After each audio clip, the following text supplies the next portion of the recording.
Cubs hosting the Reds, and the Reds are plus 134 on the money line. The Cubs are minus 157. The over-under is at 10 runs. The Reds, getting a run and a half on the run line, are minus 154, meaning if you bet them that way and they win this game outright, you'd win. They lose by 1, you win. The Cubs, laying a run and a half on the run line, are plus 128, meaning if you bet them that way, they must win this game by at least 2 runs. Weaver did not pitch against the Cubs either last year or this year. They're 8-2 as a team in his last 10 appearances. He's averaging 4 innings pitched and 2.5 strikeouts per game in those games. In his last 5, he's got an ERA of 3. The Reds are 3-2 in those games. They did lose his last appearance. The under has hit in his last 2 games that he started. He allowed 1 earned run and struck out 2, 3 earned runs and struck out 1, 4 earned runs and struck out 6, 5 earned runs and struck out 1, 2 earned runs and struck out 2. For the Cubs, Talion pitched once against the Reds this year, 4 2/3, 4 runs, 4 earned. He struck out 5, and they lost that game 8-5 in Chicago. They are 6-4 as a team in his last 10 appearances. He's averaging 5 innings pitched and 4.2 strikeouts per game in those games. Now, Talion, for whatever the reason is, in his last 5 have been hot, but I don't know if he was riding that Cubs hot streak. They are 4-1 in his last 5, and he's got an ERA of 1.8. They've won his last 4 appearances. He had 1 earned run and struck out 4, 1 earned run and struck out 6, 3 earned runs and struck out 4, no earned runs and struck out 4, 4 earned runs and struck out 6.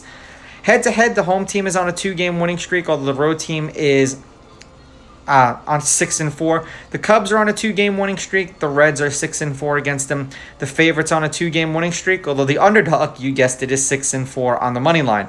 The underdog getting a run and a half on the run line is 6-4. Generally, when the favorite has been winning, it's been by multiple runs.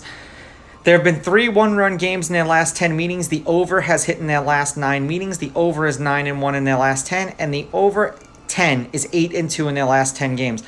Pretty much you can give the Cubs a touchdown in their last 2 games, and it wouldn't have mattered because that's how badly they've crushed the Reds. 16-6, 20-9, and then the Reds won 6-5, 8-5, 8-5, and then 9-0. So I think the Cubs are making up for the ass-kicking that the Reds put on them earlier in the year.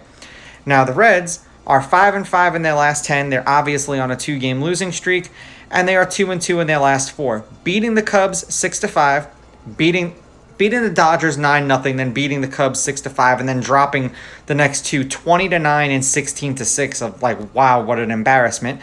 And for the Cubs, they're 2-2 in their last 4. They're 8-2 in their last 10. So it looks like they're getting back to their winning ways.